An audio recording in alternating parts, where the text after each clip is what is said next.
বান্দরের বাচ্চা, তোমার এত টাকাতে বই কিনে দিছি, তুমি সে বই পড়বা না, তুমি পড়বা 1000 টাকা দামের হৃদয় ভাঙা গর্জন, ওই বই। ওই বইয়ের কবিতাতে ভিডিও বানালেই হরিও। হেট, শালির ঘরের শালা, মানুষের কবিতা দিয়ে তুমি ভিডিও বানাও, নিজের ট্যালেন্ট দিয়ে কিছু করতে পারিস না? মানুষের কি এতে কপি করতে হবে? আর বাংলাদেশের লোকও ভালো, একটা লোক তার নিজের ট্যালেন্টে উপরে উঠেছে, আর সবাই তার মতো করতেছে কে? আর ওইটাই সবাই কপি করতে হবে। সবার কথা আর কি কব, আমার ঘরেরটাই তোরে কপি করে। আমি মানুষের সামনে কি আরে মুখ দেয়া মানে? 1000 টাকা নিয়ে বই কেনার কথাকে 100 টাকাতে বই কিনবা, আর 900 টাকায় মুসির বিটির পিছনে খরচ করবা।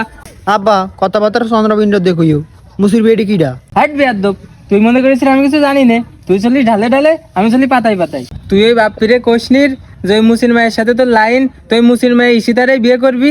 আব্বা এসব কথা বাদ দাও। শালার বিটা, তুই আমার পোলা হয়ে তুই পচা সামুকি পা কাটলি। তুই রিফাত মুসির মায়ের সাথে লাইন মারলি রে, সি সি সি রে। আমার কত সয় সম্পত্তি, আর ওই রিফাত বাজারে জুতো সেলাই করে, তুই ওর মায়ের সাথে লাইন মারলি। তোর এই জুতো দিয়ে বার হয়ে আর সমান করে ফেলবো। তুই আমার মান সম্মান সব ধুলোয় মিশে দিছিস। এই বান্দির বাচ্চা, তুই চৌধুরীর মায়ের চয়ে দিস না? তুই যদি এই চৌধুরীর মায়ের সাথেও লাইন মারতিস, তাহলে আমি আমার জীবন দিয়ে হলেও আমি তোকে বিয়ে দিতাম। লোকে আমারে কইতো চৌধুরীর বিয়ায় গর্বে আমার বুকটা এক হাত লাম্বা হয়ে যেত। শালির সওয়াল, তুই তোর নিজের ভালোটাই বুঝলিন নে, তোরে সবাই চৌধুরীর জামাই কইতো।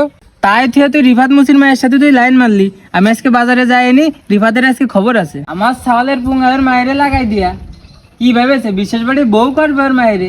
আমি বাজারে যাইনি, এই জুতো দিয়ে আধা ঘন্টা আমি চড়াবো ওরে। আজকে হাসানকে ড্যামেজ করে চিনাবো, বিটি দিয়ে আমার সওয়ালের মাথা খাওয়া। দাঁড়া তুই, তোর অবস্থা আমি পরে খারাপ করতেছি, আগে তোর শ্বশুর রিফাত, ওরে আগে আমি ঠাপাই আছি, তুই থাকবে। হ্যাঁ যাও যাও, তুমি যাও, আমি এই পেস্টোর মায়ের এনে বাইকে চলে যাচ্ছি।